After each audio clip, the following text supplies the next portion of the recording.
All right. Good evening. The topic is going to be quite interesting as we'll get into the profile of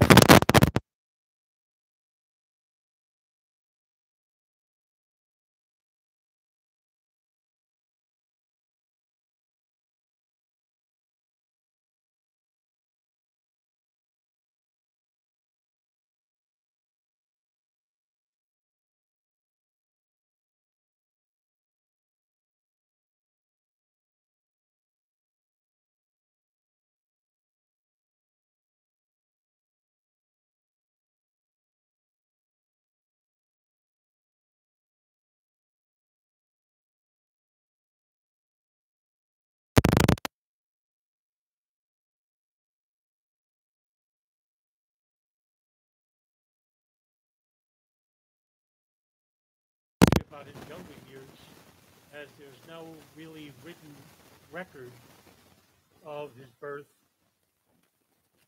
Um, the mystery of Khalid Sheikh Muhammed starts in the Baluchistan province in Pakistan, which has a real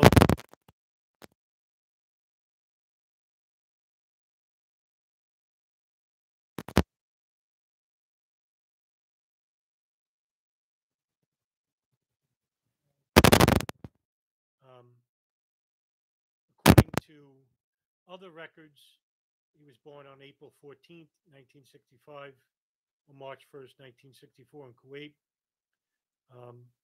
What we do know his father is Sheikh Muhammad al Dawstan Baluchi, a Deobandi preacher who moved the family to Kuwait from Baluchistan in the late 1960s.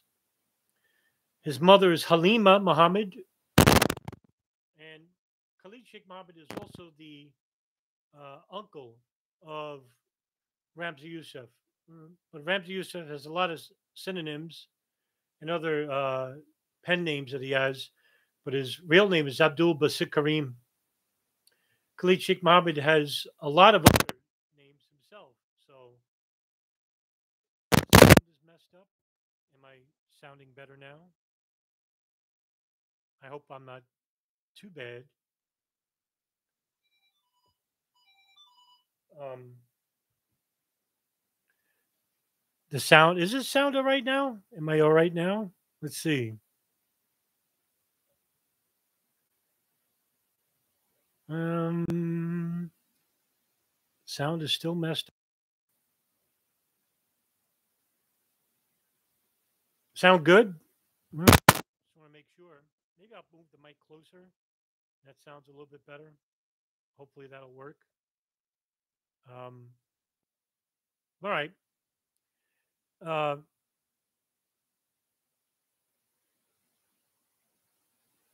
so his family moved from Baluchistan to Kuwait in the late 1960s. This is where he would be raised.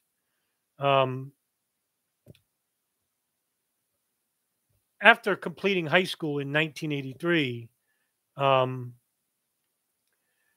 Khalid Sheikh Muhammed would travel to the United States and enroll at North Carolina Agricultural and Technical State University. While there, he completed his courses and received a Bachelor of Science in 1986.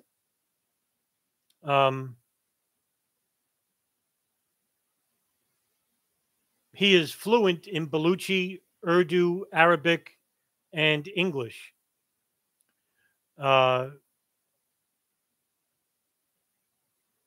And so while he was attending university here in the States, he went through a very rough time. The students at the school basically would tease the Muslims there. Americans were very ignorant toward Muslims. Sometimes while he was at evening prayers, Khalid Sheikh Muhammad and other Arab students' shoes who would be left outside of the mosque would be thrown into a nearby lake. And this would really grow like a hatred for Americans in general.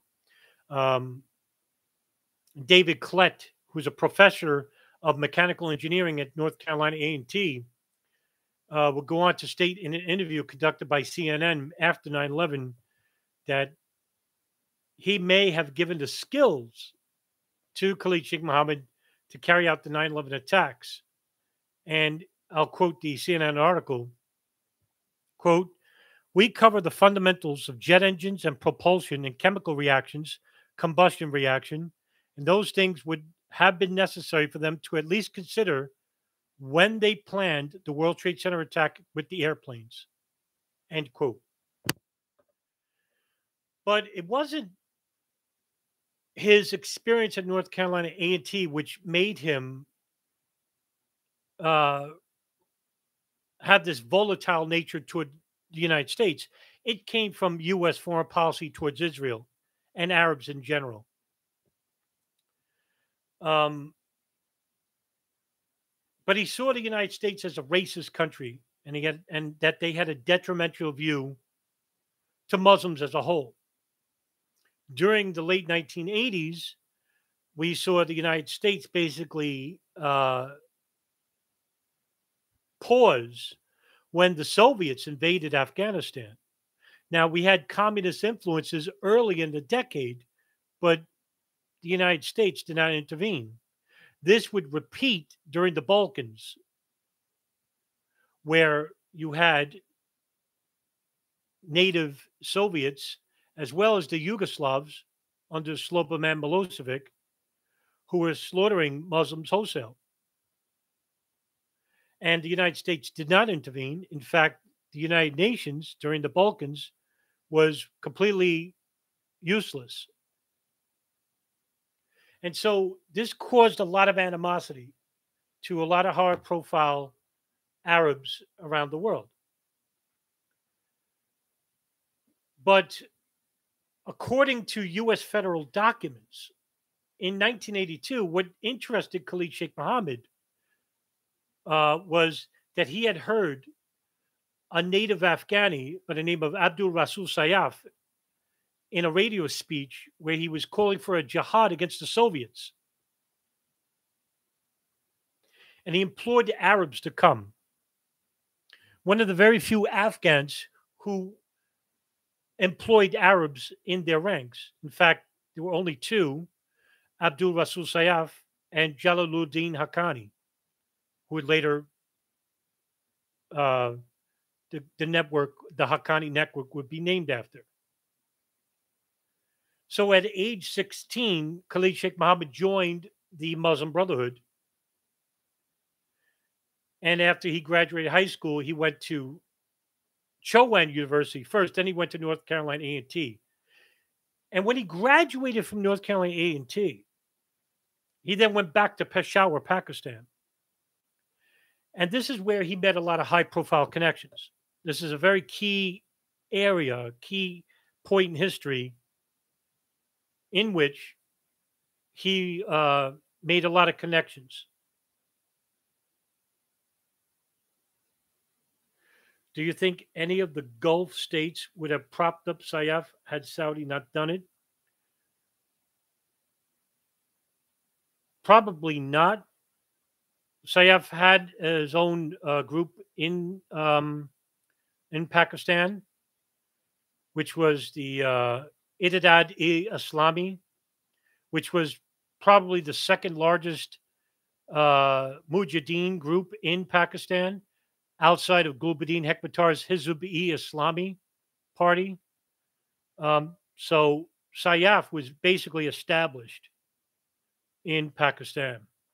I don't know whether it's actually a good question, because I don't think any other Gulf state would probably have supported him outside of Saudi Arabia. And that's the reason why he employed Arabs in his ranks. The Afghans didn't like Arabs. So Khalid Sheikh Muhammad, basically, when he went back to travel to Peshawar, he joined up with his brother, Zahed. Zahed al-Sheikh is the older brother of Khalid Sheikh Muhammad. And I'll just talk about Zahed al-Sheikh a little bit. He volunteered to travel to Afghanistan to help resist the Soviet invasion in 1980. He is also to have reported to have shifted careers to the direction of non-governmental organizations or NGOs that provided aid to the refugees.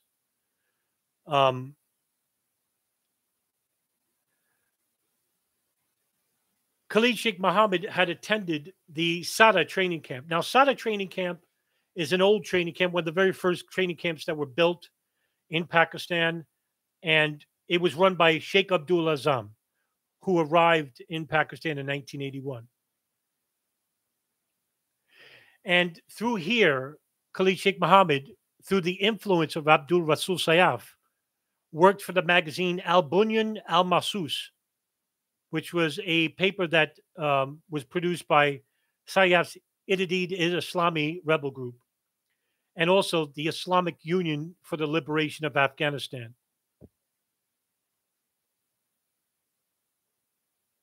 And it was founded in the early 1980s.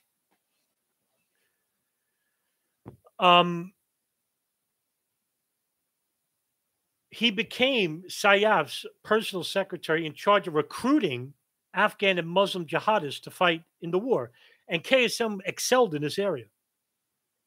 He was a very gregarious individual, personable individual, but he wasn't very personal to even his closest confidants. And if he was, it was a very select core group of people. During his time here, Khalid Sheikh Muhammed had met Osama bin Laden, Ayman al-Zawahiri, Abdul Hafs al-Masri, who would later become Mohammed Atef, the military commander of Al-Qaeda. And like I said, Abdul Rasul Sayaf, Abdul Azam, and even Gulbuddin Hekmatyar. So a lot of high-profile players here. His brother would also head the Pakistani branch of the Pakistan Mercy International. And according to Simon Reeve, who had authored the book, The New Jackals, Ramzi Youssef and the Future of Terrorism, he would allege that this charity-based organization had ties to the CIA and was used to funnel money to the Islamic militants during the war. Now, I spoke about this a couple of times where the CIA wouldn't directly fund certain institutions. One institution that they did fund directly was the Maktab al-Khidmat, which is the Afghan Services Bureau. However, Osama bin Laden later became the owner of this organization, and there was CIA money going to this organization. Not to say that the money went straight to him, but it was a trickle-down effect. Now, whether the CIA knew that it was going to him or whether they cared, I don't think it mattered. Bin Laden himself may not have known that the money was coming from the CIA or that it was coming from an Islamic charity or from Pakistan ISI, which most of the money was being transferred to, as well as tens of millions of dollars that were coming out of Saudi Arabia through very sympathetic and rich princes, Saudi princes. However, according to Simon Reeve, in the spring of 1993, U.S. investigators would raid Khalid Sheikh Muhammad's older brother Zahid's house. And while they were searching for Ramzi Youssef, because in 1993 we had the World Trade Center bombing, they found documents and pictures in which Zahid had a close relationship with Osama bin Laden, as well as Nawaf Sharif, who would later become the Prime Minister of Pakistan during the 1990s. So the Khalid Sheikh Muhammed family had some very high-powered associates and friends within the radical fundamentalists or the Mujahideen, as well as Pakistan government officials.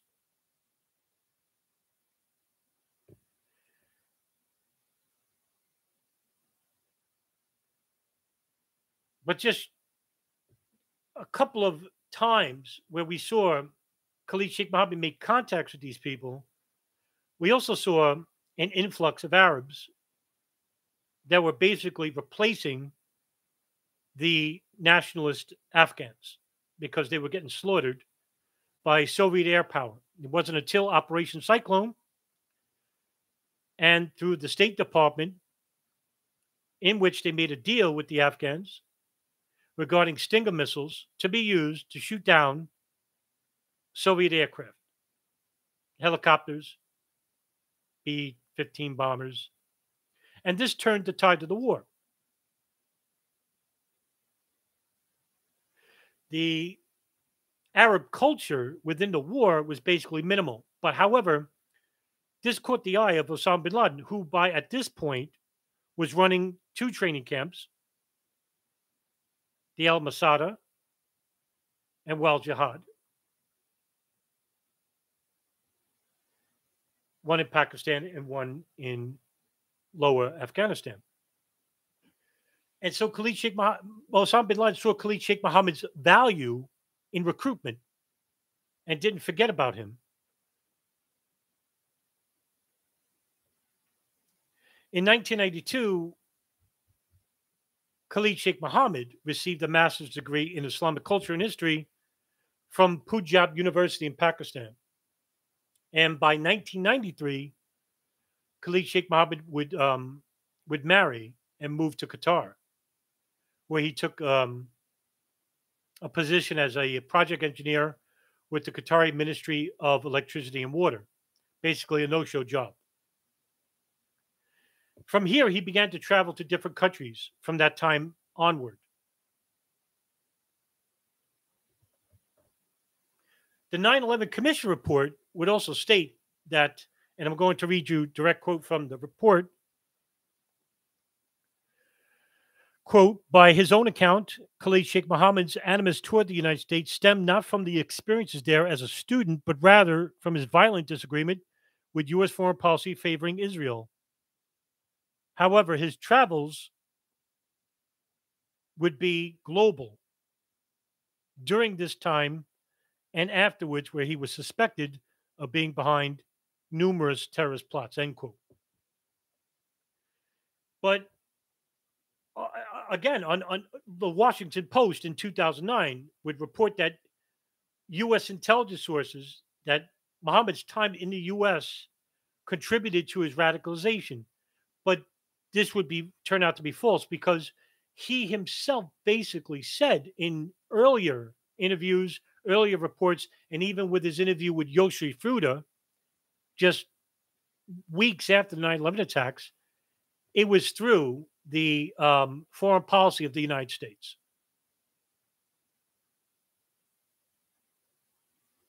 No, there's a question here. It says, was KSM strictly a desk guy for Saif, or did he fight? There is no evidence that he fought in the battlefield. That's not the case with bin Laden. We do have some reports that he was at some point fighting against the Soviets. But there is no reports that Khalid Sheikh Muhammad was ever a fighter in the field. So basically, he was a guy who was either in an office somewhere, or he was basically doing recruiting overseas. Now, he did visit the United States and other countries as well to do recruitment.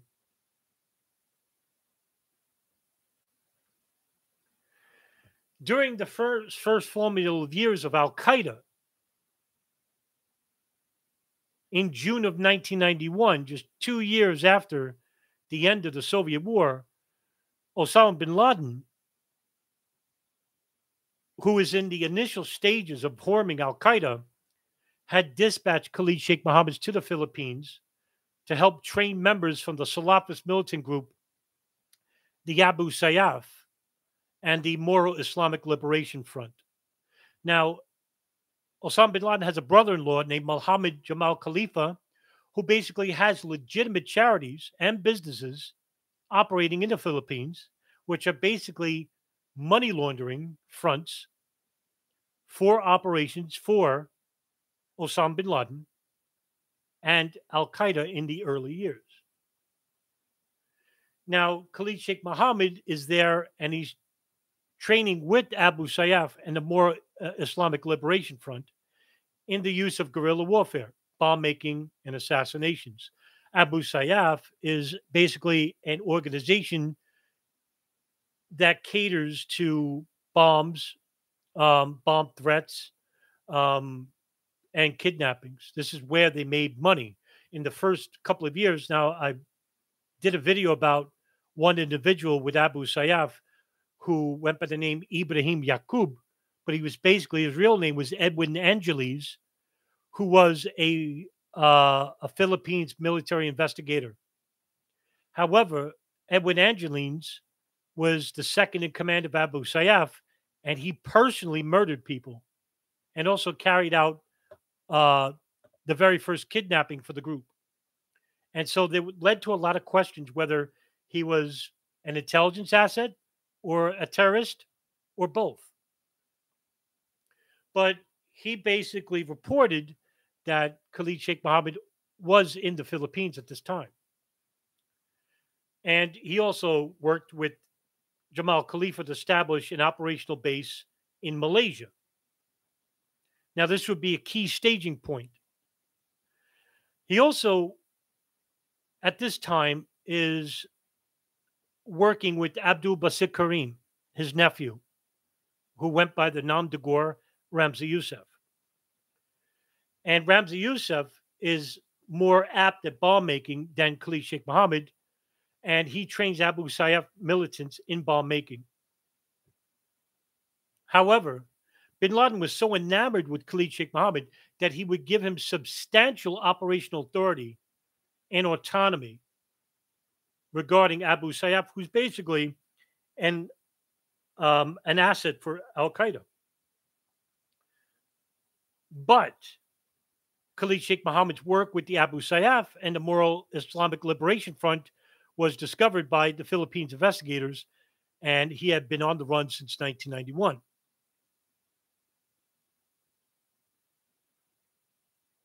The commission, the 9/11 Commission, will state, and again, I'll quote you from the report. Quote, in 1992, Khalid Sheikh Muhammed spent some time fighting alongside the Mujahideen in Bosnia and supported that effort with financial donations, which were coming from the Philippines. And during this time, Khalid Sheikh Muhammed lived in Qatar, and for the next 3 years, and in 1995, he's back in Bosnia fighting against the Soviets. The second trip to Bosnia means that Khalid Sheikh Muhammed fights there at the same time as 9/11 hijackers, Khalid Sheikh Muhammed and Nawaf Hazmi, though it is not known if they met, end quote. However, that seems to be too close to home. Whether he met them or not, I don't know. I couldn't tell you. Now, while they're traveling in Pakistan in 1993, they find that they're being protected by the ISI.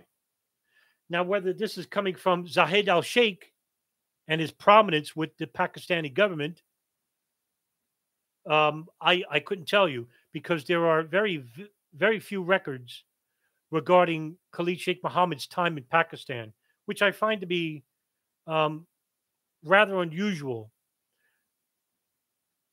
because we really don't know much about this family line regarding Khalid Sheikh Muhammad and Ramzi Youssef, who are the key to two of the biggest terrorist operations in U.S. history: the 1993 World Trade Center bombing, and of course, the September 11, 2001 attacks. And I'm not even going to mention Bojinka because it wasn't carried out.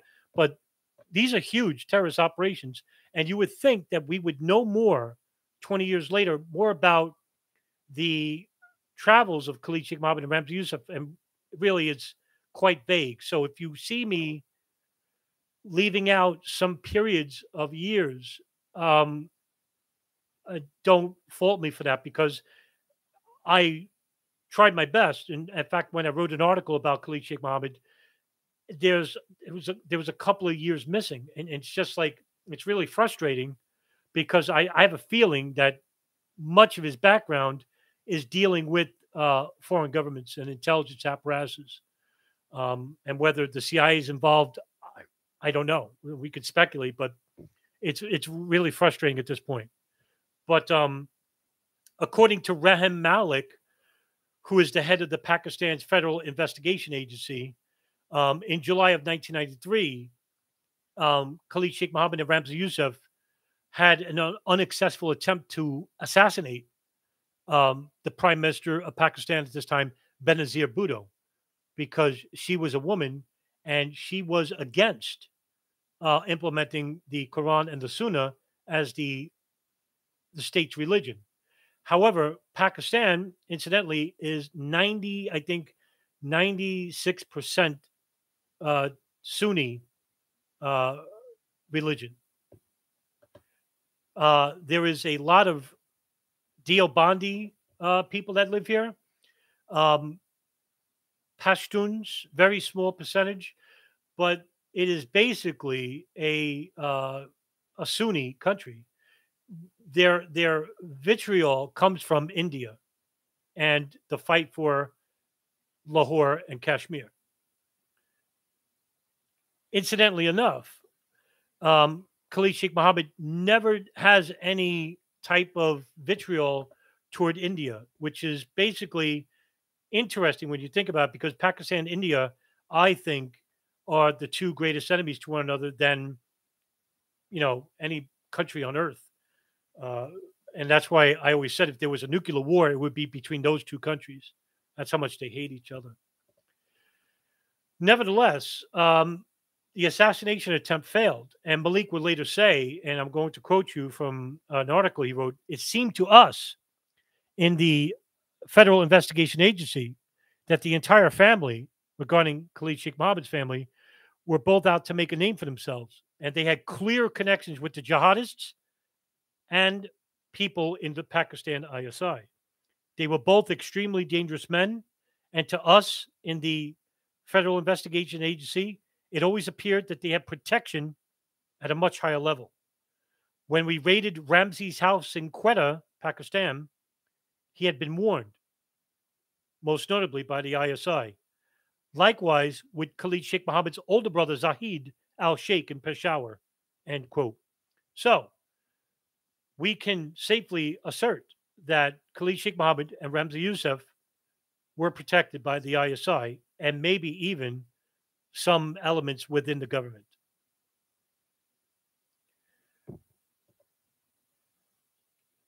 Now, a key point in history would come right about 1994, 95.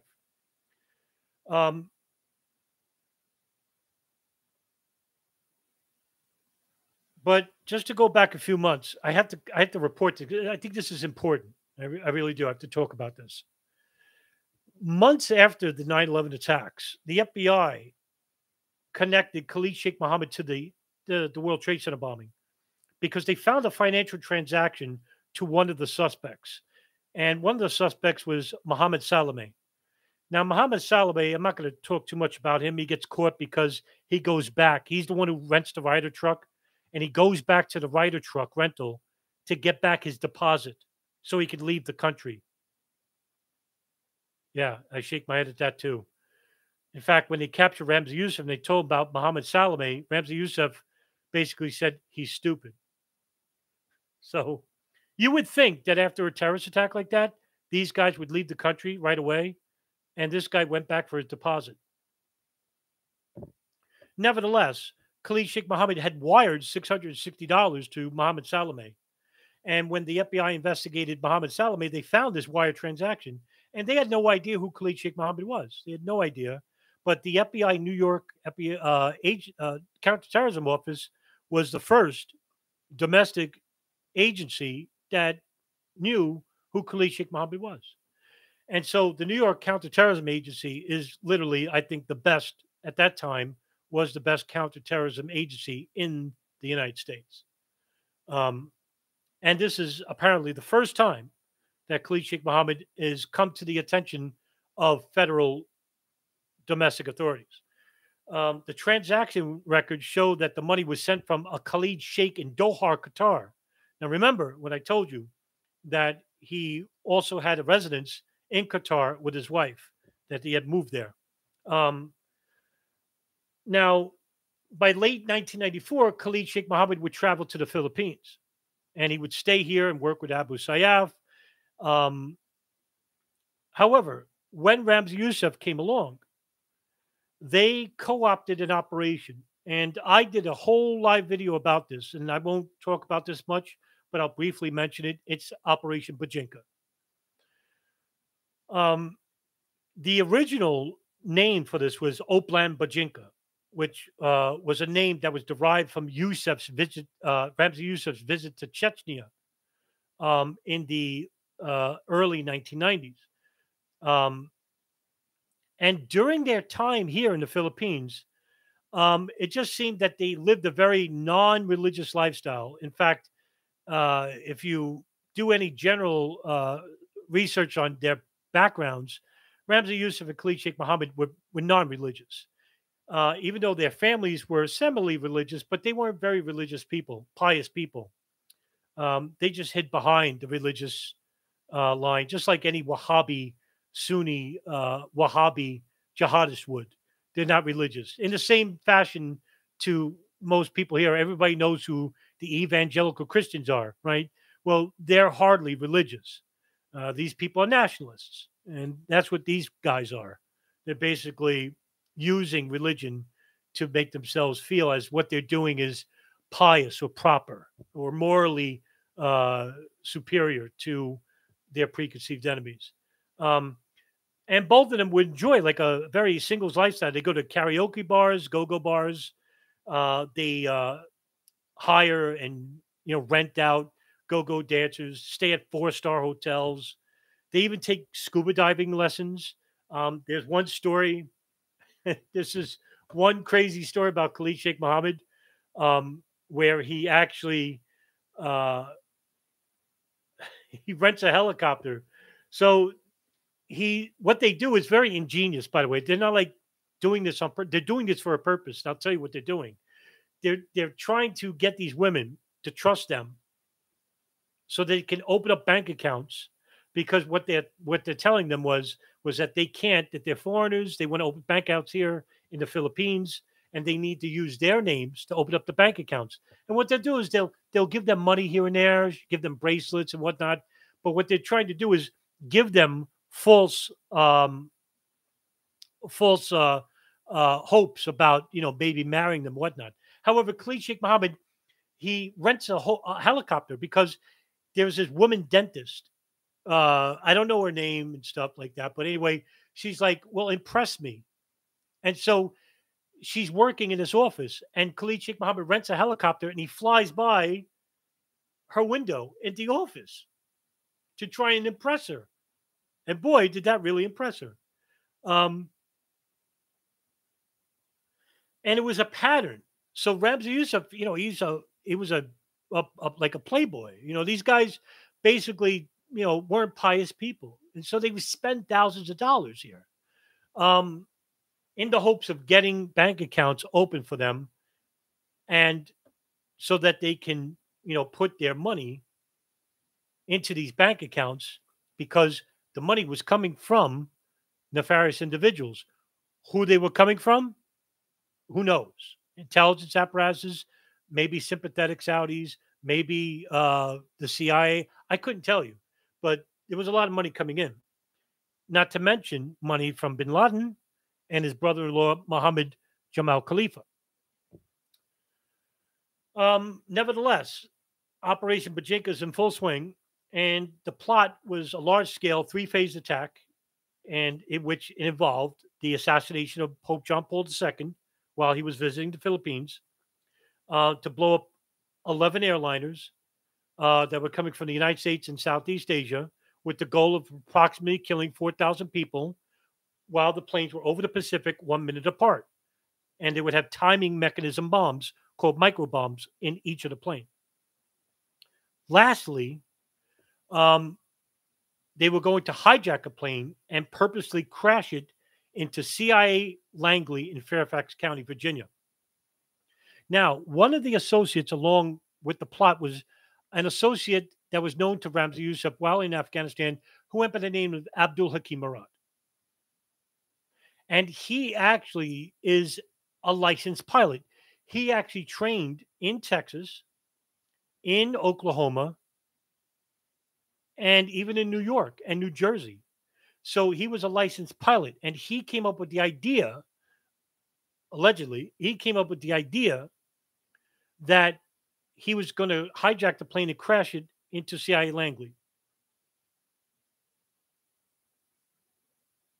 This would come later as an important point for, of course, 9/11.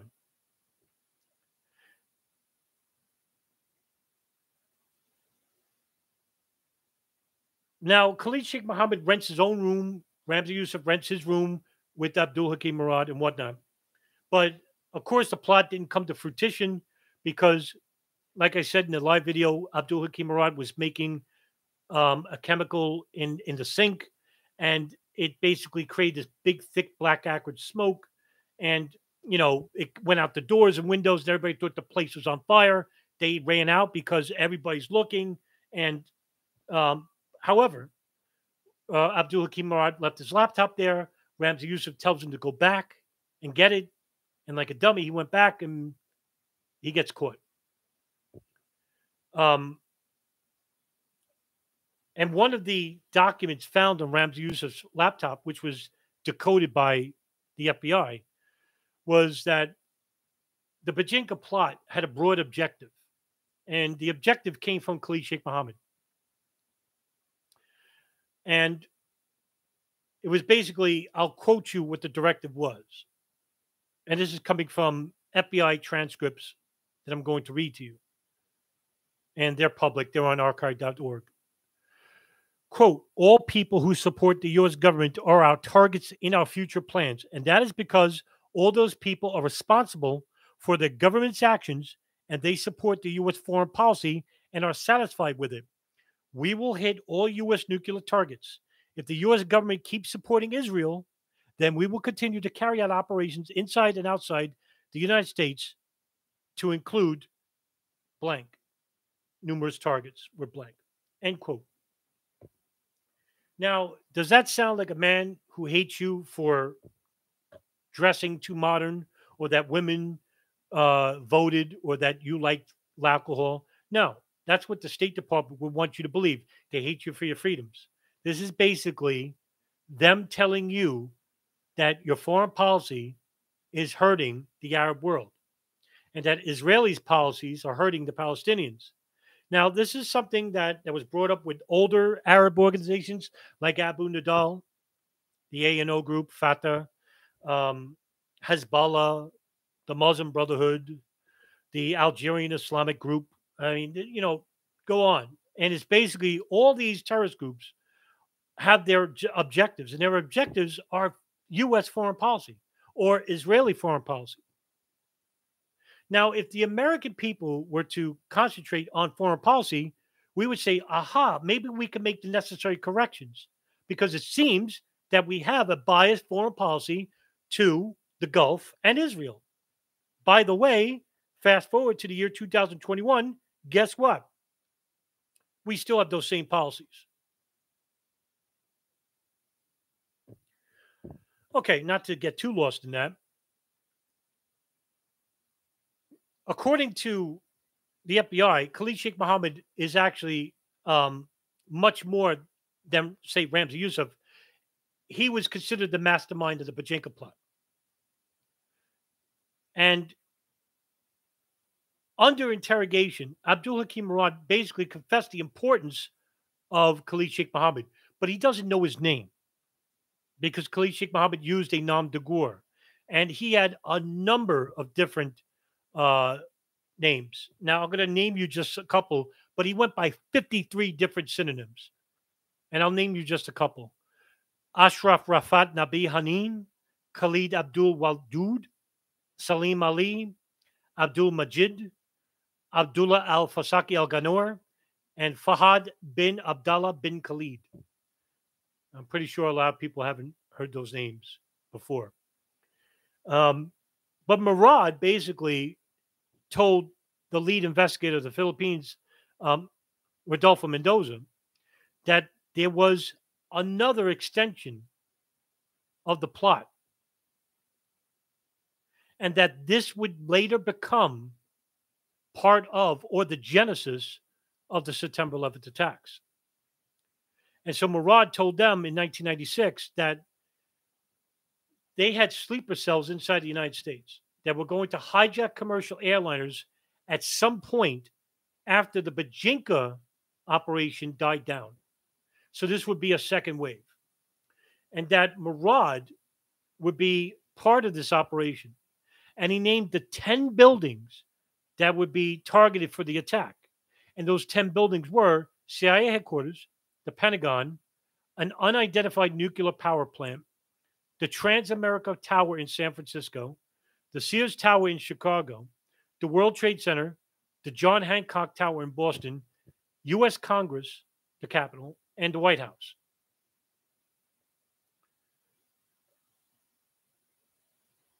These statements aren't coming from torture.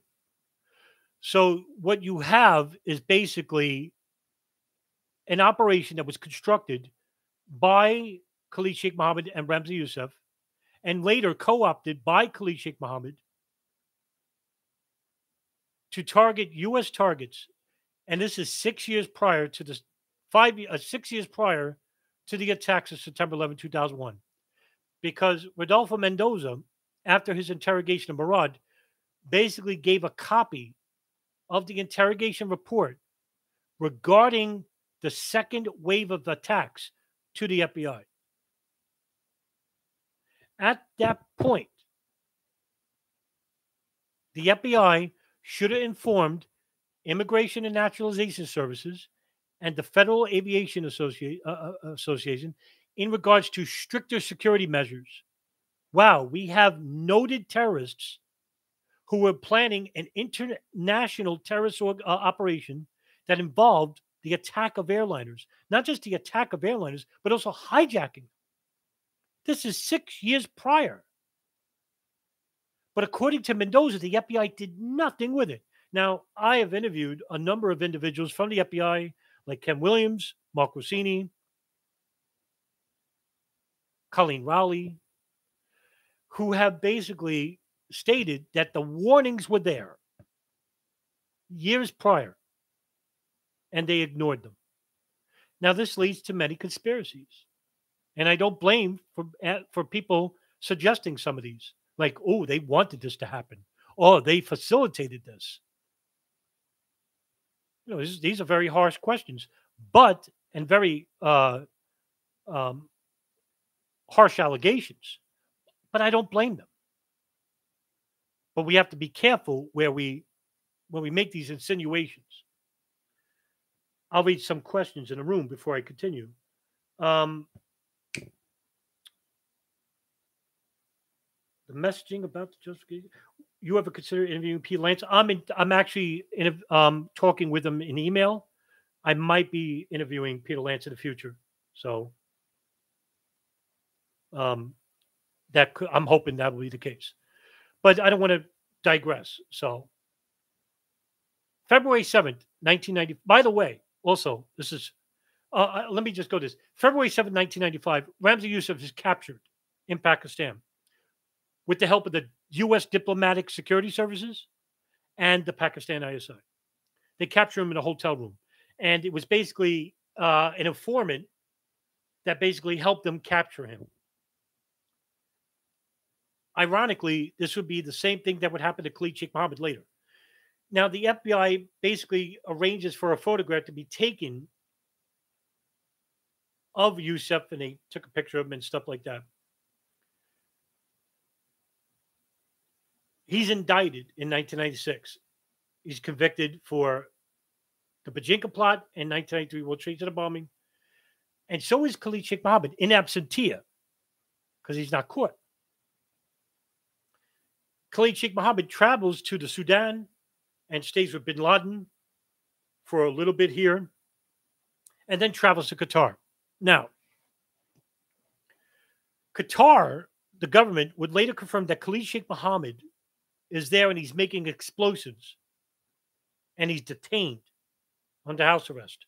But they delay handing him over because, like I said before, he had a no-show job with the Qatari Ministry of Water and Electric, whatever position that was. And after several months, there was a high-level meeting taking place in Washington, D.C. to consider maybe having a commando raid to seize him. Now, this was during the Clinton administration. And I just have to mention this. The Clinton administration is the first administration to employ the executive order authorizing renditions from a foreign country by force.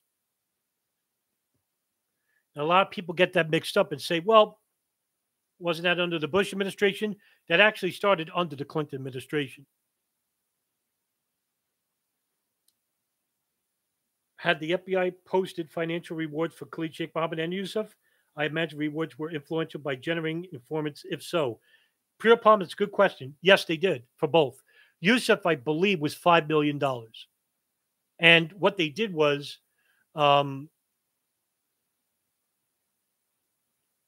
somebody from the Counterterrorism Center in Virginia, and I forgot his name, and I did mention this a long time ago, a couple of years ago, and he basically made match because, and this is really ingenious when you think about it.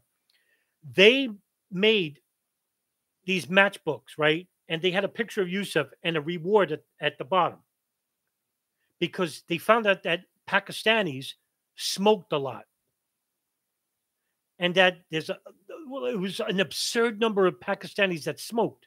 So the guy thought of an idea. He said, instead of putting flyers and posters, why don't we make like 10 million matchbooks and put Ramzi Yusuf's face on it and the reward at the bottom?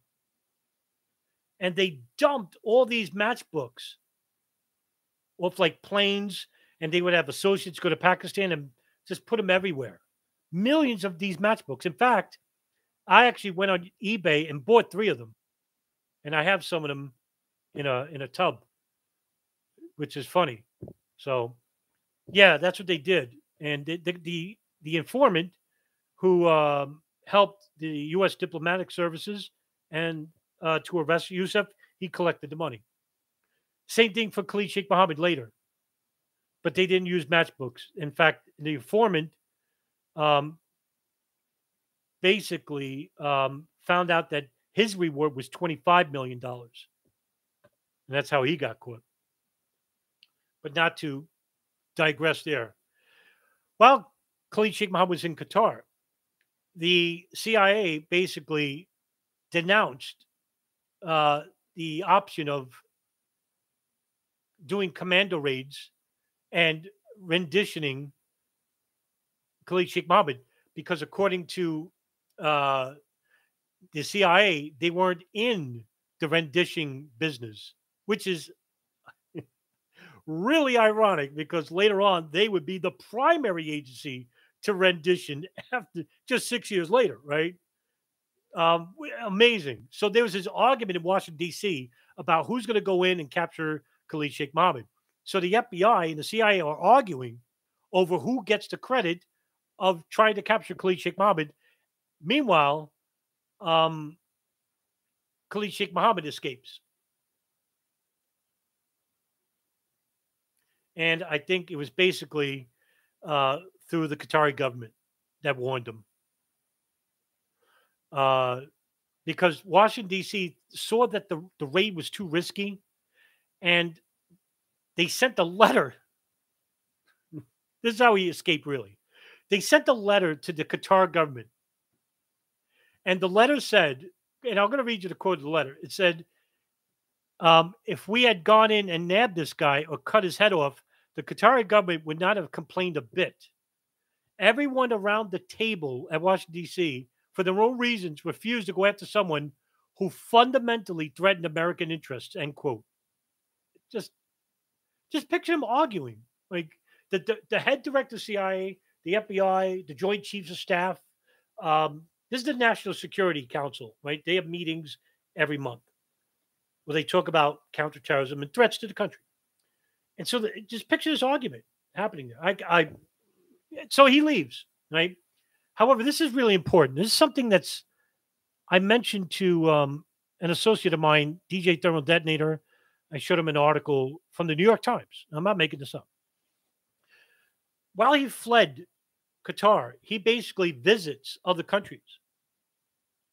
and 2 countries he visits, and it's not known the dates of when he traveled there, but he went to Israel and the United States. Now, the article that I brought up to DJ Thermal Detonator, he had no idea. In fact, a lot of people didn't know, I have no idea. And it was through luck that when I did the article for Khalid Sheikh Muhammed, I was doing some really deep seated research on documents from archive.org and on scrib.org, and also from old newspaper articles. And I got to thank DJ Thermal Detonator. He's the best at it. So I was looking through these old articles. I found that by accident. And that was coming from the reports. And that's not coming from, some made up article. That's coming from the mouth of Abdul Hakim Murad, who basically told the Philippines investigators that while he was visiting Qatar and while he was constricting the Operation Bojinka Plot, he would travel to the United States and Israel. What he traveled there for and under what pretenses, I don't know. But I find that to be really interesting. Wouldn't you? Here's a guy who basically hates the West, who basically has threatened the West numerous times in terrorist operations, and he's traveling to these countries. That's really something else. Stunning, to be quite honest with you.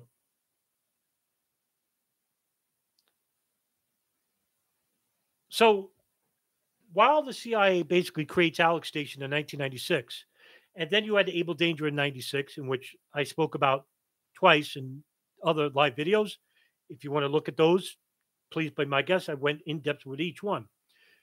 But nobody, absent outside of a few people in New York, nobody knew at this point who Khalid Sheikh Muhammed was. They only knew him by his nom de guerres, his synonyms. But there was an agent named Frank Pellegrino. He knew who Khalid Sheikh Muhammed was.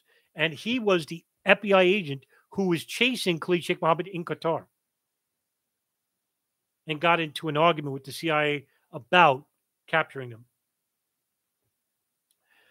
Now, the CIA basically ignores a warning from a recently retired CIA agent named Robert Baer. Now, you probably have heard that name before. He's written a couple of books, and he left the CIA in late 1997, and he began private consulting in the Middle East because he was a Middle East case officer for years. Robert Baer had met with Hamad bin Jassim Al Thani, who is the Qatari's Minister of Economy and his chief of police. And Al Thani told Baer that Khalid Sheikh Muhammed is bin Laden's chief of terrorist operations. Now, I got to also mention this. Khalid Sheikh Muhammed doesn't join Al Qaeda to this point because bin Laden had asked Khalid Sheikh Muhammed to swear bayat, which is loyalty, to bin Laden numerous times, and he didn't want to because he didn't like answering to another authority, Khalid Sheikh Muhammed. He was very jealous of this. He liked to be on his own. He liked to do things on his own, but he knew that his options were limited and that he was a wanted man by federal authorities. And the reason why Khalid Sheikh Muhammed escaped in Qatar was because the Qatari royals helped him escape. That's according to Robert Baer. In early 98, Robert Baer passed this to the CIA. All this information. He sends this incredibly important information to the Counterterrorism Center, who's now under the authority of Cofer Black. However, he gets a letter back and says that the CIA showed no interest whatsoever about Khalid Sheikh Muhammed. Interesting.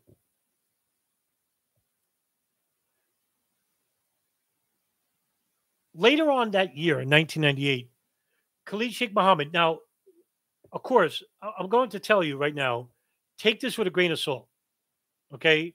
Because this is coming from Khalid Sheikh Muhammed and Ramzi bin al-Shib, and they were tortured by the CIA. Whether they told the truth or not, we can't tell, because I think that's exactly the reason why the CIA tortured them, was so that even if they told the truth under torture, you couldn't tell what was true and what was not, because they admitted to so many things. And that's exactly how they paralyze you. Because if you make a decision, it's your decision comes from knowledge. Remember what I told you in the last discussion, how important it is between belief and knowledge. You want to know something, not believe something, because belief paralyzes you. So what I'm about to tell you right now, take with a grain of salt. Okay. In 1998, Khalid Sheikh Muhammad visits bin Laden in Tora Bora, Afghanistan. And the meeting was set up by Mohammed Atef, who went by the name Abdul Hafs al-Masri. But his new name was Mohammed Atef. Now, Khalid Sheikh Muhammad would relate to bin Laden about a plan to target American cities without the use of bombs, because now, with the Bojinka Plot up, they would say that they were going to be looking out for bombs on these planes, but they wouldn't know about hijacking these planes. They would have known that had the FBI shared the information about the Bojinka Plot of the second wave of attacks, which was regarding hijacking airlines, with the FAA or with the Immigration Naturalization Services about heightening security. Khalid Sheikh Muhammad proposed to bin Laden that the plane itself would be the weapon. By hijacking it and crashing it using Arab associates to look like Americans and to crash it into U.S. targets. Now, of course, this was part of the Bojinka Plot plan, which was basically outlined by Khalid Sheikh Muhammad.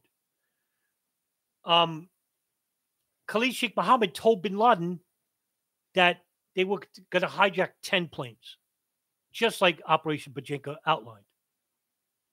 And now hear this. This is the crazy part. And you probably don't know this, but I'm going to tell you this. That Khalid Sheikh Muhammad was going to take part in the hijacking of the 10th plane, kill all the men on it, leave the women and children alive. He would land the plane in a U.S. city, and he would hold a media gathering and tell the media about why he did what he did in regards to 9 planes crashing into U.S. targets with the 10th plane landing. And this was such a narcissist move, because he is a narcissist. There's good books out there. I interviewed Terry McDermott. He wrote a great book called The Hunt for KSM, which is a great biography into the mind of this man. And he's basically just a narcissist off the chart. Now, that's something else, if we're to believe it. Okay. Now, bin Laden said, this is a lot to take in. Let me talk it over and let's see. And then he asked Khalid Sheikh Muhammad to swear bayat, loyalty. Khalid Sheikh Muhammad said no. Khalid Sheikh Muhammad later gets back in the autumn of 1998, requires a second meeting with bin Laden. Mohammed Atef coordinates the meeting. And in the second meeting, bin Laden had asked Khalid Sheikh Muhammad to join al-Qaeda, and he does. And the reason why Khalid Sheikh Muhammad does is because now he needs money. Because there's no money coming in. Yusuf is gone. The federal authorities are chasing him. His options are limited right now. So he swears bayat, loyalty to bin Laden. But bin Laden tells him, you're in charge of this operation, but it involves 4 planes. And that bin Laden would select the pilots, and Khalid Sheikh Muhammad would be in charge of the muscle hijackers. And to keep a close eye on Khalid Sheikh Muhammad, he offers to have Khalid Sheikh Muhammad's family move from Qatar to Kandahar so that he could keep close wraps on Khalid Sheikh Muhammad. And he does. And he gives Khalid Sheikh Muhammed full autonomy. He's in charge of the plot. At this time, the FBI announces a $2 million reward for KSM for his uh, participation in the Bojinka Plot, as well as being involved in the 1993 World Trade Center bombing with the wire transfer to Mohammed Salame. Now, there are old wanted posters of him, and I don't have like a screen share. I wish I could do that here. I don't know how to do it, so I don't have it. But there's an old picture of Khalid Sheikh Muhammad. He has a full beard, and he looks nothing what he looks like now and stuff like that. But um, that's interesting to note that there was still wanted posters of Khalid Sheikh Muhammad, one without a beard and one with a beard. And so that was the initial interesting to Khalid Sheikh Muhammad. However, what's even more incredible, and I mean, this is really off the charts, with with the I can't basically, I'm trying to give like a rational excuse for this, but it would sound really banal. So I'm just going to say it. In the winter of 98, Khalid Sheikh Muhammad visited the United States. Yes. He has a current valid U.S. visa. How on earth does this guy have a U.S. visa when the FBI basically has a $2 million reward for him, and he comes into the country? Remember what I told you about the New York Times article that he enters the United States and he enters Israel? How is this possible? Is he protected? I mean, that's really a rational question, right? That's not like I'm not entertaining fringe questions here. And that's a reasonable question. How is that possible?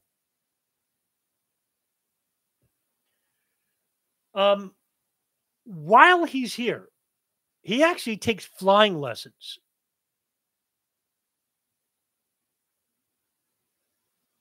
Whether he was going to, because he wanted to be a part of the 10th plane or whatever. But I don't know whether he was going to entertain 10 planes or he was really going to do the 4. But I think it was more planes anyway. But that would contradict what bin Laden wanted, wouldn't it? 4 planes. But we do know that there were additional potential hijackings on 9/11. But the State Department won't tell you that. The FBI won't tell you that. Why? Khalid Sheikh Muhammad is here in the United States. He's here on a U.S. visa. He's training at flight schools. Why? He's not going to be a part of the 4-plane operation. Bin Laden already said that. It makes you think. It really, these are the questions you should be asking. Anyway, in 1999, Khalid Sheikh Muhammad meets with Ramzi bin al-Shibh, and he's introduced to Muhammad Atta, Marwan al-Shehi, and Ziad Jarrah. Now, he would take these 3 guys from Hamburg. These are the Hamburg cell. I might do a live discussion about these guys in the future. And he selects them to be pilots for the plane's operation. And they all swear bayat loyalty to bin Laden. Take with a grain of salt. They receive extra training at the Mes Anak camp. And I'm going to put that in the room. Mes Anak. I want to spell it correctly. Anak. That's the name of the camp that they trained at. I don't know what they trained at. It's in Afghanistan. Now, Ramzi bin al-Shibh was selected to be a pilot. It was going to be him, Muhammad Atta, Marwan al-Shehi, and Ziad Jarrah. But Ramzi bin al-Shibh couldn't get a U.S. visa. He couldn't get a German visa either. He was let to be a coordinator, a facilitator. And they later selected Hani Hanjour because he was actually in the United States as early as 1992 when he went to the University of Arizona to study electrical engineering. He was also a licensed pilot, received his certificate's pilot's instrument rating in 1999. Later on, the group included Nawaf al-Hazmi and Khalid al-Midar. Now, these guys were supposed to be the pilots for Flight 77, but because they spoke little to no English, they had to be the muscle. One of the Al-Qaeda commanders, his name is Khalid bin Atash, and he would be Walid bin Atash, I'm sorry. He would go by the nickname Khalad. That's what the CIA would know him as, Khalad. He would be involved with the USS Cole bombing, and to some extent, financially at least, the 9/11 attacks.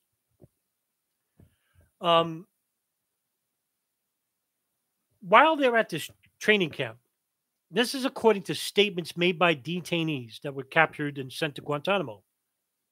The courses at that camp, which I described to you, focused on physical fitness, firearms, close quarter combat, shooting from a motorcycle, and night operations, which seemed every bit as like a guerrilla warfare type of setting, not a setting about hijacking airliners.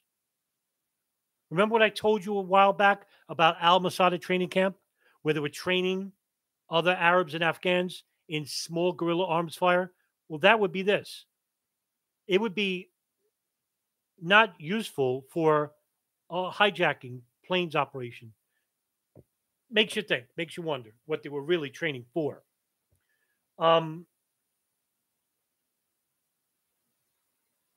They were also training to say basic English words at the training camp and to read plane timetables, phone books. They would learn to use the internet, make travel reservations, rent apartments, and try to get them as much as westernized as possible to make them assimilate with American culture. Now, in addition to all this, they also train it with simulated games, flight simulated games. They would watch hijacking themed films and investigate the visa applications for Southeast Asian countries. And Khalid Sheikh Muhammed also tells them what to watch for when casing a flight. So this would come in handy because Muhammad Atta was basically spotted months prior to the attacks at an Atlanta commercial airline in Atlanta, and he was casing the joint. And actually, if I got this right, he was dressed as a pilot. There are some unusual stories about like Muhammad Atta and Marwan al-Shehi casing the joints at airlines, looking at security. And this is documented by the FBI in the FBI commission, the 9/11 commission, and the Pent Bomb investigation, where they would interview employees of security companies in the East Coast and the Mid Atlantic, where they basically said, "Yeah, we saw these guys. You know, the pictures of Muhammad Atta and Marwan al-Shehi, they were casing security checkpoints." So there's enough evidence there to show that they were trying to do just that.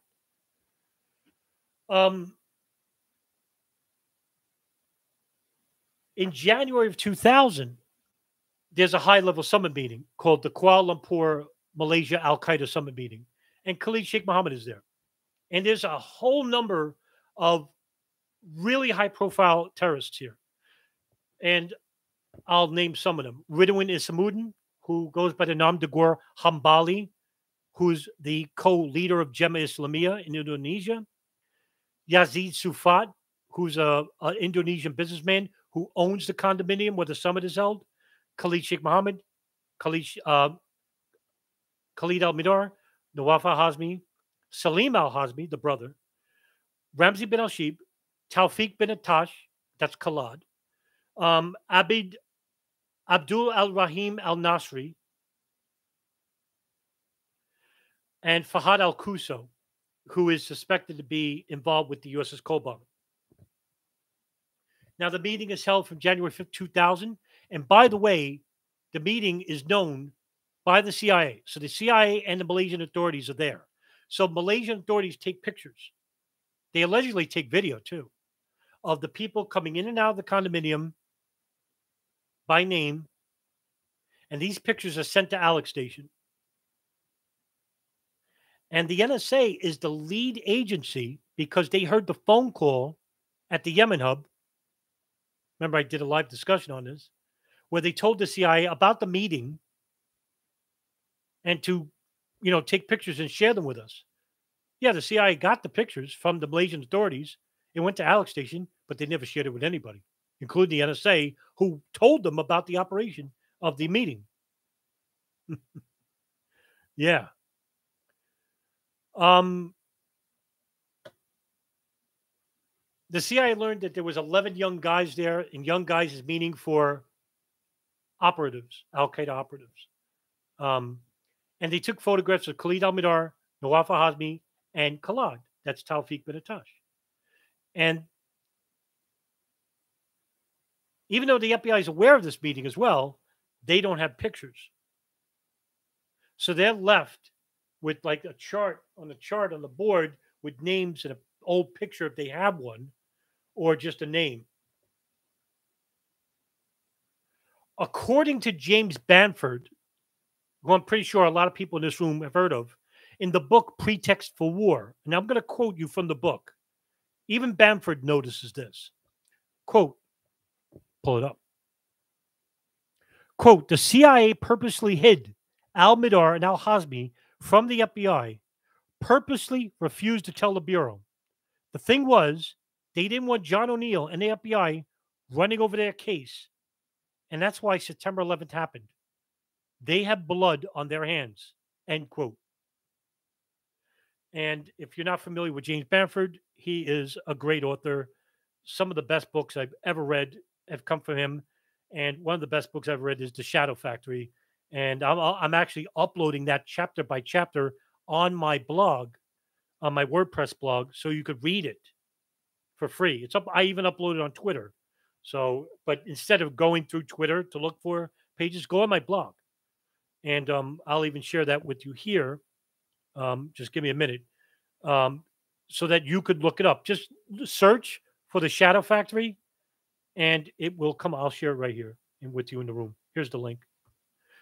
So, oh shoot, yeah. So that's the link, and it's a great book. It talks about the NSA, the CIA, Alex, all that stuff. Great book, really great book.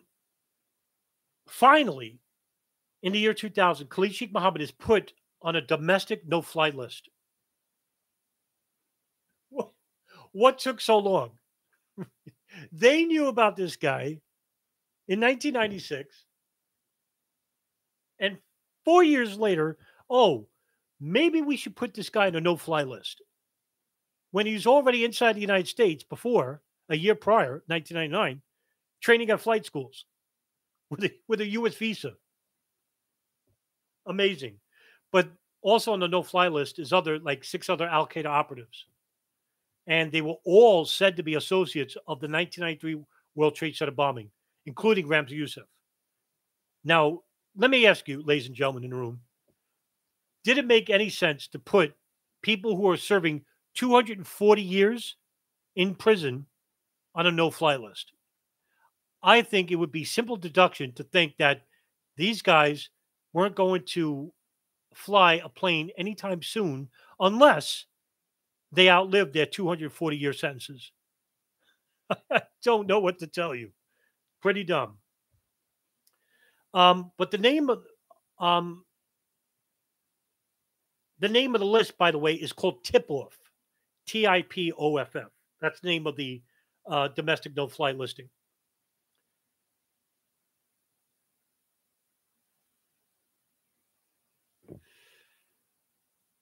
So much happens here in the year 2000. It just makes you wonder, like, how is it possible?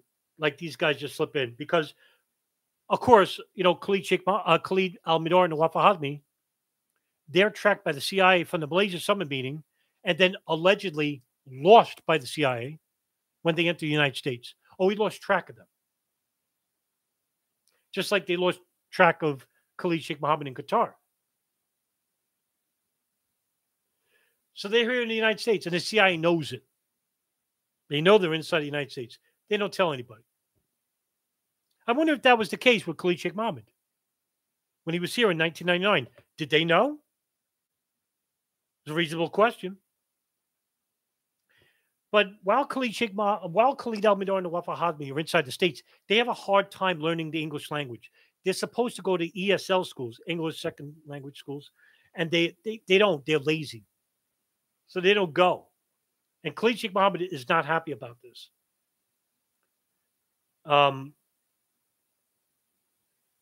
But while they were talking on the phone, because the NSA is listening, because they're listening to Nawaf al-Hazmi's cell phone, they heard him talk to a person on the other line. It would later turn out to be Khalid Sheikh Muhammed. And they monitored 6 phone calls of Nawaf al-Hazmi. By the way, the cell phone he has was monitored even from Malaysia, and they still didn't tell anybody about this. So one time in a phone call, Nawaf al-Hazmi tells Khalid Sheikh Muhammed that while they were traveling out of Bangkok from the meeting, that he thought they were being followed by intelligence agents. I'm pretty sure they were, because the CIA and the NSA knew about these two guys in 1999. And who knows what the NSA heard on those phone calls for 6 years at the Yemen hub? Who knows? Right? So they must have the jump on these guys. They know where they're going. They know what they're going to do. That's a reasonable deduction. That's a rational deduction. Because with information, you can control the outcomes of an operation before they even happen. This is the reason why the intelligence agencies are the most powerful agencies on the earth. However, in 2000 as well, Khalid Al-Mihdhar, his wife had a baby. He left the United States to go visit. And Khalid Sheikh Muhammed was really mad, and he was going to pull him out of the operation. He went to bin Laden and told him about this, and bin Laden said, no, let him go visit. Fine. Khalid Al-Mihdhar is a known Al-Qaeda operative. He comes back inside the United States. No hesitation. In fact, while he was in Yemen, he actually applies for a second U.S. visa. And he gets it. It's amazing. You can't make this stuff up. It's literally incredible.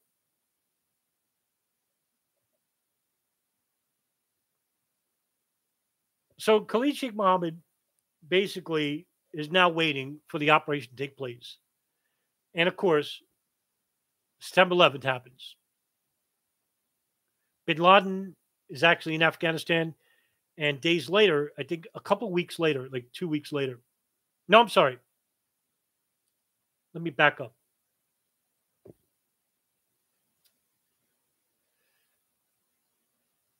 Khalid Sheikh Muhammed basically held an interview with Yoshri Fuda. Now, this is important. Yoshri Fuda wrote a book, The Confessions of a Mastermind. And he's actually an Al Jazeera reporter out of Britain. He receives a fax, and the fax is basically telling him that, are you interested in having an interview with KSM? At this point, a lot of people don't know about Khalid Sheikh Muhammed, even after 9/11. Everybody is blaming bin Laden. And yet, they don't realize that he didn't construct the operation. They just said it was him because they don't know who Khalid Sheikh Muhammed was. Yes, Suhaib, you would be right. It's in 2002. But Khalid Sheikh Muhammed is such a vain individual. He gets in contact with Yoshri Fuda, and he tells him to come to Pakistan. And through a number of different intermediaries, he stays at a hotel, and he's being watched there, right? So he's being watched there for 3 days. He stays there for, I think, 3 or 2 days. And he gets a call on the phone to come downstairs. There's a cab waiting for him. And so he goes in his cab. And as he's being driven, he's driven to a house. I forgot the name of the city. I want to say Islamabad? No. Jalalabad, maybe. Maybe Jalalabad. Where they host Yoshri Fuda in the house. And he tells them, Rawalpindi, you're the man. Suheb Muib, you're the man. Rawalpindi, that's right. And so he basically hosts Yoshri Fuda in his house. With him is Ramzi bin al-Sheikh. Okay? So they're basically talking with him, and they're telling him everything, the whole plot. Now, whether you want to say that Yoshri Fuda is making this up, I don't think so. I think he was telling the truth. He's actually a really reputable journalist. There is a there's a Arabic documentary, which I'm going to share in the room because it's very hard to look up because I don't speak Arabic. However, it's a 2-part documentary. I want to say it's 2 parts. Yes, it is. It's 2 parts. Whereas part 1, I'm going to share with you, it's in English subtitles. Okay? And it basically details the story of his meeting with Khalid Sheikh Muhammed and Ramzi bin al-Sheikh and what he unearthed, what they gave him. And I'm going to share it in the live stream with you. And this is probably the most remarkable 9/11 investigative report I've ever seen. It leaves a lot out because it was made in 2002. Okay? Not much is known in 2002, but what he unearths here is amazing. It's really amazing. So he tells him about the whole plot. He stays there for 2 or 3 days. I don't know how long. I think it was like 2 days. And then he goes back, Yoshri Fuda, and he tells them that, hey, listen, I got a groundbreaking story. These guys were behind 9/11. And so one of the people, I think it's the director of the British arm of Al Jazeera, he's actually friends with somebody from Qatar, and they tell the CIA. And that's how the CIA found out that these 2 guys were in Pakistan. Now, there's a couple of different stories here. By the way, Fuda had a video of this interview. And the video was held by Khalid Sheikh Muhammed and Ramzi bin al-Sheikh to what they wanted to do was blot out their faces and then give it back to Fuda. However, this doesn't last, and I'll tell you why. Shortly after the interview, the Pakistani ISI and the FBI find out through a cell phone transmitter by the NSA that Ramzi bin al-Sheikh was somewhere in Karachi. And there was this huge firefight. And he's captured.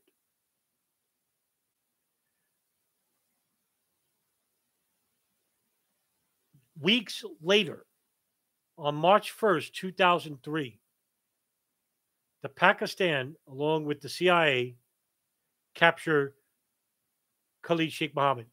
There's a number of different stories about how he was captured. Whether he was in a safe house and there was an informant with him, a guy who basically found out now it's not $2 million. His reward is $25 million. And he basically went into a CIA base station and he says that he knows who Khalid Sheikh Muhammed was. Now, of course, CIA was very wary of this, saying, yeah, sure, stuff like that. But he told him about certain things. And he said, all right, here's a number. And this guy basically met Khalid Sheikh Muhammed in this house. And he texted on his phone the letter I, M, W, KSM. I'm with KSM.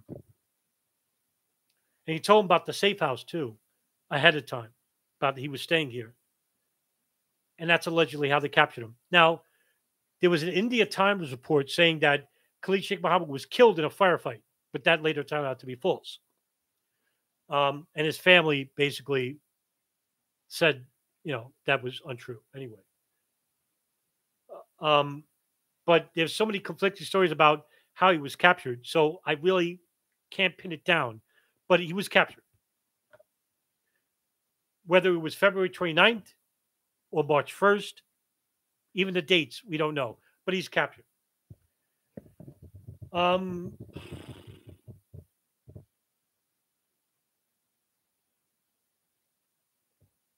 going to try and read you.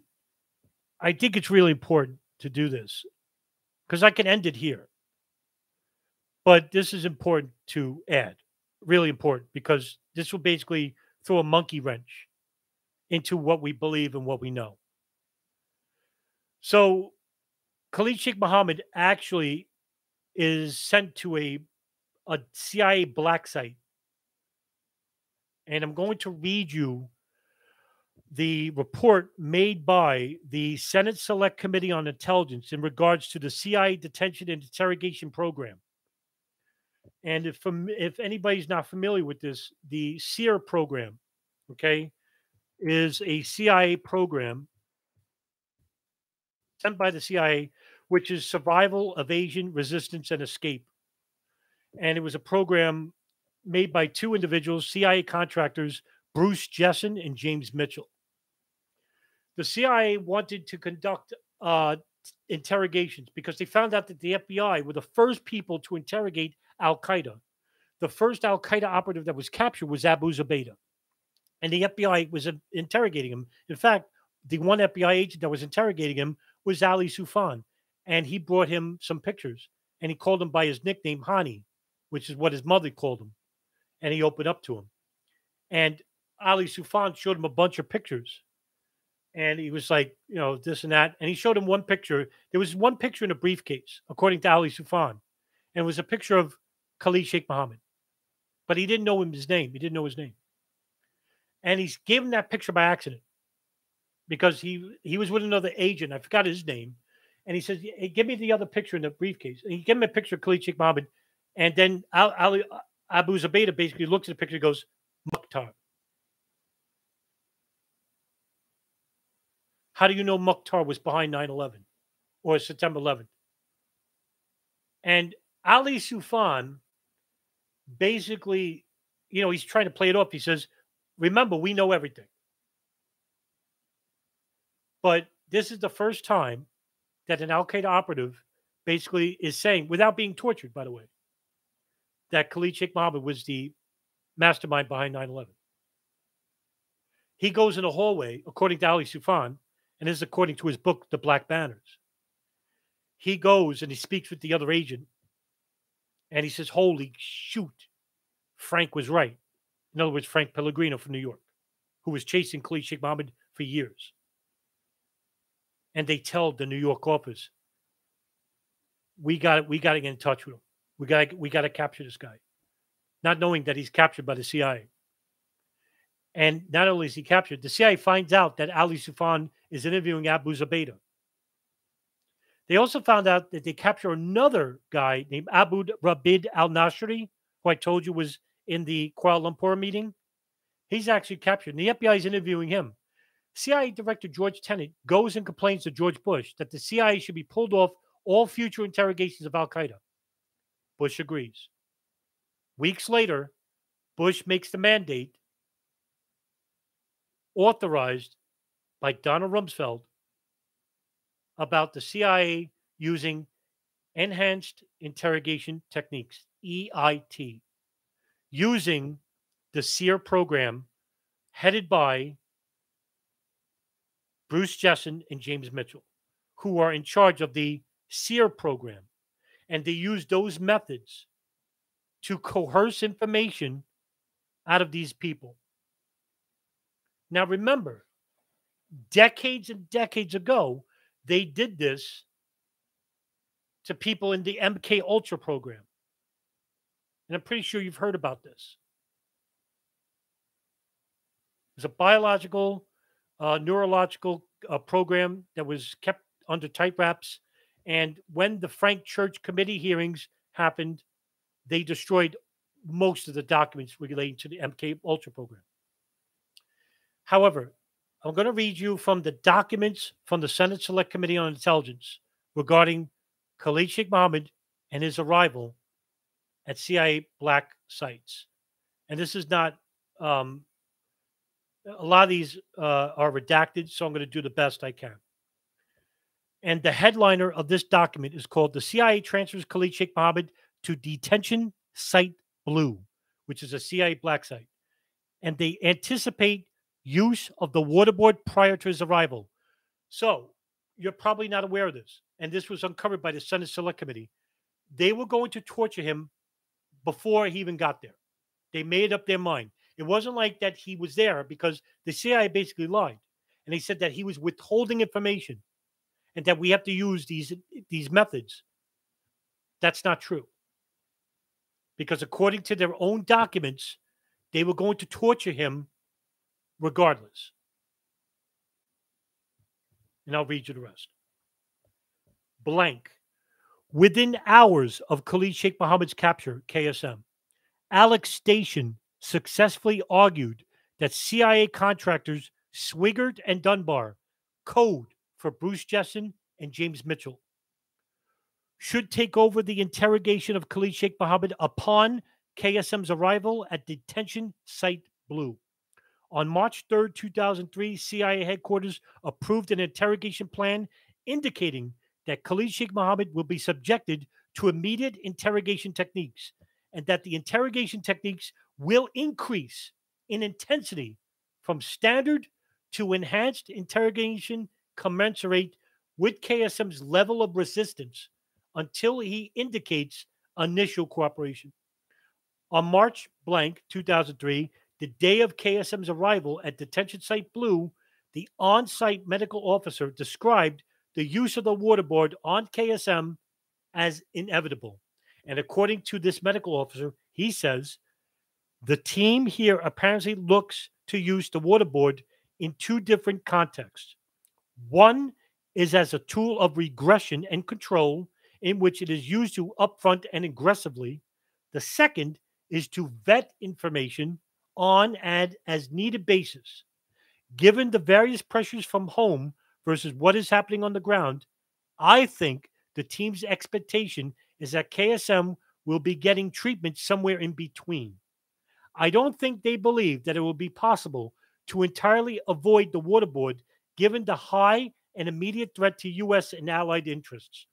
It is an interesting dynamic because they are well aware of the toll it would take on the team versus the detainee. Oh, the poor detainee. I mean, the poor team, right? They're not getting tortured. The requirements coming from home are really unbelievable in terms of breadth and detail.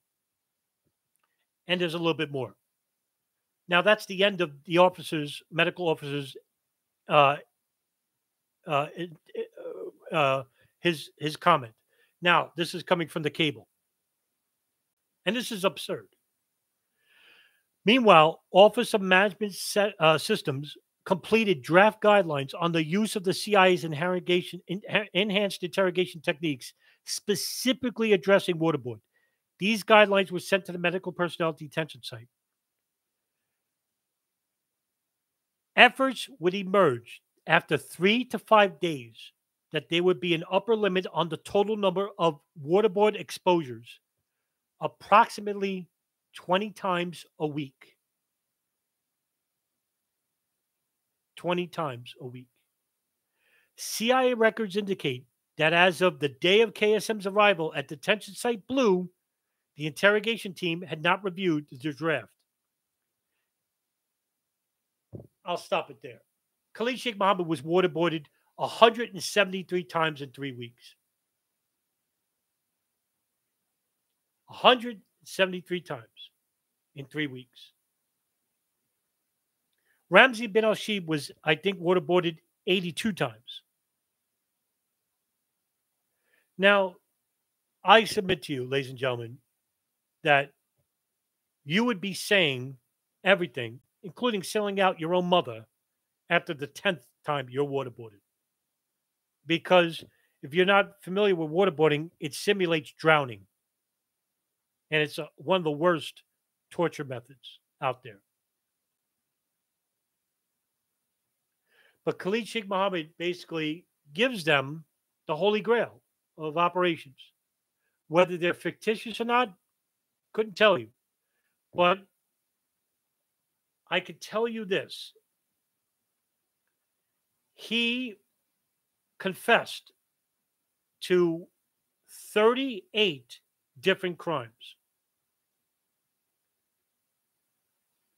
38 different crimes, which would be literally impossible given the limited timetable window he had between 1998, when he swore loyalty to bin Laden, and 2001.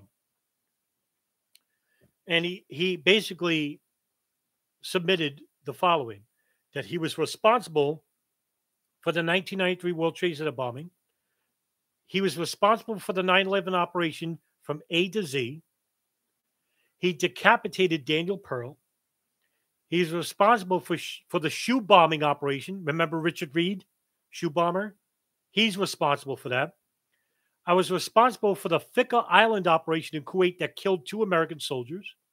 I was responsible for the bombing of a nightclub in Bali, Indonesia, which is called the Bali bombings of 2002, the second largest terrorist operation in history. I did a video on that, by the way. I was responsible for planning, training, surveying, and financing the second wave of attacks on 9/11. And that's what me and DJ Thermal Detonator were trying to share with the public, that there was a second wave of attacks. And that came from Zacharias Moussaoui. And he wasn't tortured, by the way. He even says it. The attack on the Library Tower in California, the Sears Tower, and a future attack on the Empire State Building. I was responsible for planning to destroy the Sears Tower by burning a few oil tanker trucks. And that's for the very few people in the room who are familiar with Nabil al-Marab. And I did a video on this. If you look at my playlist, watch that video. It's really important to watch that video. Nabil al-Marab, the Boston connection of Al-Qaeda. Very, very, really interesting story. I was responsible for planning, financing, follow-up operations to destroy American military vessels at the Straits of Hormuz, the Straits of Gibraltar, and the Port of Singapore. I was responsible for planning, training, surveying to bomb and destroy the Panama Canal. I'm not going to waste your time. This is a ridiculous freaking list. The assassination of President Carter, bombing bridges in New York. I could go on and on. The amount of coordination he would have to need, and the operation behind it, would be bigger than Al Qaeda. Because remember what I told you, bin Laden even said that even hijacking 10 planes is too much. Wouldn't this be infinitely bigger than 10 hijackings of planes? This is unbelievable. So this is what they got out of torture. Now I leave it up to you, the 13 people in this room. Did he make it all up? Or was he behind some of them? Was he behind most of them? Was he behind all of them?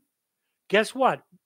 We'll never know, because the CIA thought it was a good idea to, instead of talking to these people like the FBI did, they rather torture the living crap out of them, because what I think, they did it on purpose. And that's the reason why they killed bin Laden, because if they brought him back, they don't want him going on the stand, because what if he said, I had nothing to do with 9/11, or the intelligence agencies were in touch with me, or I knew some high people and Saudi officials and Pakistan officials, or I was involved with 9/11 to an extent, and the intelligence apparatuses were also involved. Who knows what he was going to say? But instead of capturing him, like they did with Ramzi Youssef and Khalid Sheikh Muhammed and Ramzi bin al-Shib and Abu Zubaydah and Tawfiq bin Atash and Abdul Ahim al-Nashri and Fahad al-Kuso, they shoot and kill the most important terrorist operator in the world, and instead of bringing him to justice, they assassinate him. And that order came from the top.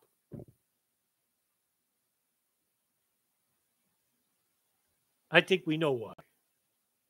They don't want these guys talking because it might contradict what the 9/11 Commission report is saying, what the FBI Pent Bomb report is saying, and the narrative that continues from the State Department to this very day. As of right now, Khalid Sheikh Muhammed is housed in Guantanamo State Prison. The trial has not started. It is now 20 years. Now, I did an interview with Ken Williams, who wrote the Phoenix Memo. And the interview, he went to Guantanamo Bay. And he was there for Khalid Sheikh Muhammad's hearing. And I asked him a question about whether he believes the trial will start this year or in the future. And he told me this, and this would be quite horrifying if it does. He thinks that the State Department knows that they have no case because everything they admitted was under torture and that they're going to walk on every single charge. Instead, they're pausing the trial on purpose because in the future, they're going to make a deal with Khalid Sheikh Muhammad. And the deal is this. They're going to take away the death penalty for everybody involved if they admit to 9/11.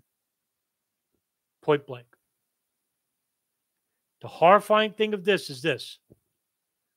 All the information and evidence, or lack thereof, by the prosecution will never know because it'll be locked up forever, for 40 years in the National Archives.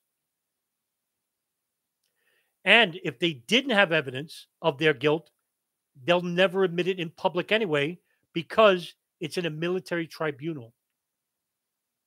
Maybe that's the freaking reason why it's at a military tribunal instead of the Southern District of New York, where the World Trade Center attacks took place.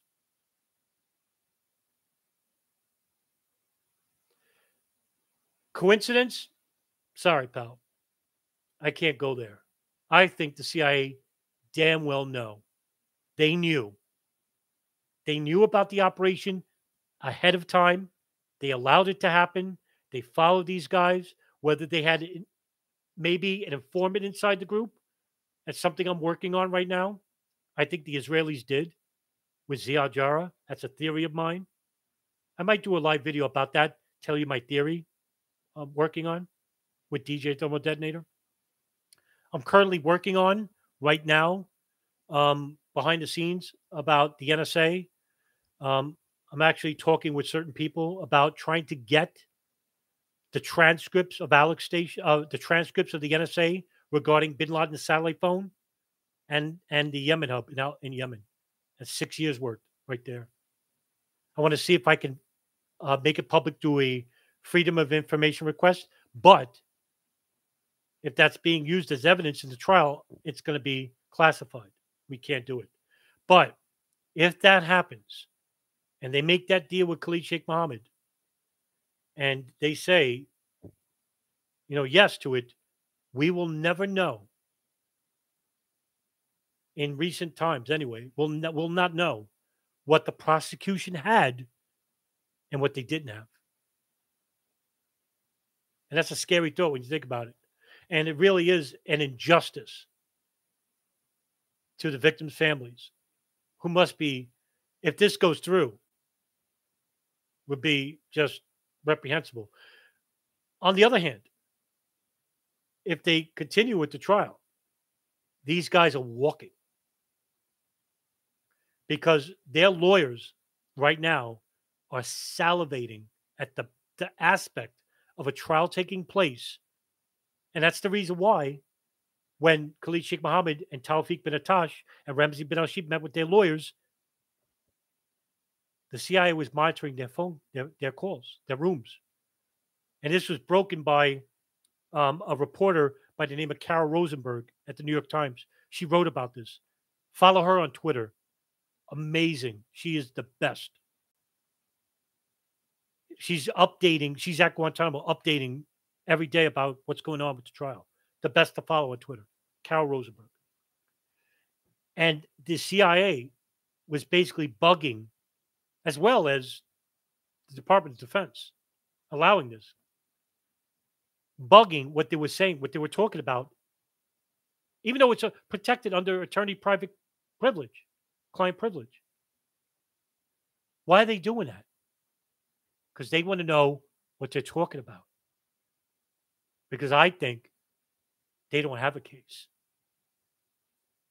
They don't got crap. Because they know that they can't use their admissions as evidence under torture. And that these guys are going to walk on 9/11 anyway. Think about that for a second. But I'll end it with Khalid Sheikh Muhammed. I mean, there is a number of treasure trove documents regarding the Senate Select Committee on Intelligence and what Khalid Sheikh Muhammed went through there. And I could tell you right now, it's not for those who have a queasy stomach. The number, by the way, if you never saw The Mauritanian, it's about the story of Mohammed al-Slahi, who is alleged to have been an Al-Qaeda contact, who basically told the members of the Hamburg cell to go to Afghanistan instead of Chechnya. That never happened. So there's a big gap right there. Who told the Hamburg cell to go to Afghanistan? There's a big hole there. Anyway, the Mauritanian talks about the torture program, the SEER program I mentioned here. And it was like really unbelievable. When they captured Abu Zubaydah, I'll tell you one thing they did. When they captured Abu Zubaydah, they found out he was afraid of bugs. You know what they did? The first day, they put him in a coffin. They locked him in a coffin for 48 hours. And in the coffin were spiders, beetles, snakes, all these bugs in the coffin. What the hell is that supposed to prove? Mustafa al-Hasnawi, who's an alleged Al-Qaeda financier, who allegedly wired money to Mohammed Atta and Marwan al-Shehi and Khalid al-Midar and Wafa Hazmi. You know what they did to him? They raped him with a Brillo-laden stick that he now has to sit on a pillow for the rest of his life.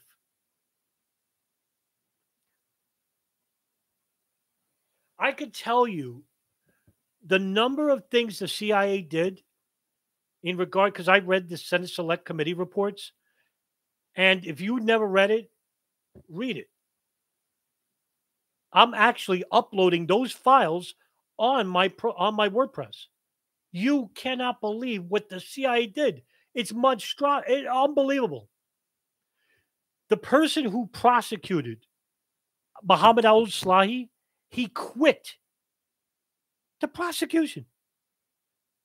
He says when he read the report, I can't prosecute this guy because of what they did to him. And he was threatened by the Pentagon. He's threatened the Pentagon saying, where's your loyalty? Here's a piece of garbage who's involved with 9/11. I can't prosecute this guy because he read the torture reports.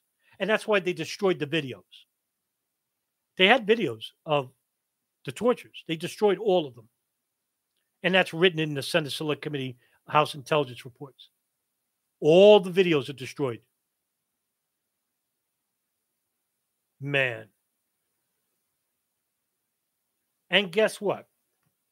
In 1973, there was an old document by the CIA. And this is the real kicker, folks. An old document by the CIA, Central Intelligence Agency. You know what they said in the document regarding torture? It doesn't work. Through the MK Ultra program, they found that torture, using a psychological form of torture, does not work because it makes the person say and do anything the interrogator wants. You tell me, people in this room, that the CIA knew about this, knew that CIA knew that torture doesn't work, but still employed torture on the very people in which they're trying to get information from, knowing that the information would be no good because they can't use it in a court of law. Now it makes you question why they tortured them in the first place. But I don't have an answer for that. Read some of the comments in the room.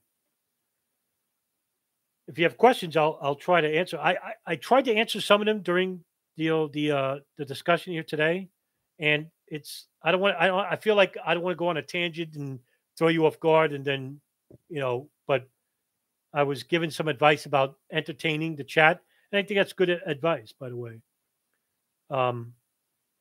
Yeah. But yeah, I mean that will basically do it, and they're still waiting for the trial. And according to Carol Rosenberg, the trial is now delayed to 2023. And I also think that they're waiting for these guys to die. We'll just wait and wait and wait, and they'll die, and we won't have a trial. We won't have anything, and then we can lock up the whatever information we have or lack thereof, and we just won't tell the public what we didn't have, and we'll lock away what we have for 30, 40 years. Isn't that what they did with JFK? 65 years? 68 years? 68 years? Was he assassinated 63?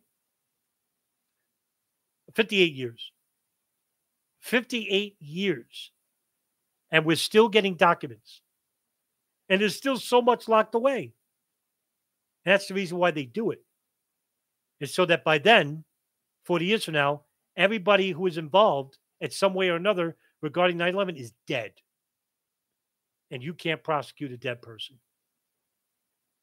Unless we can get enough of you guys and enough of other people to start spreading the message.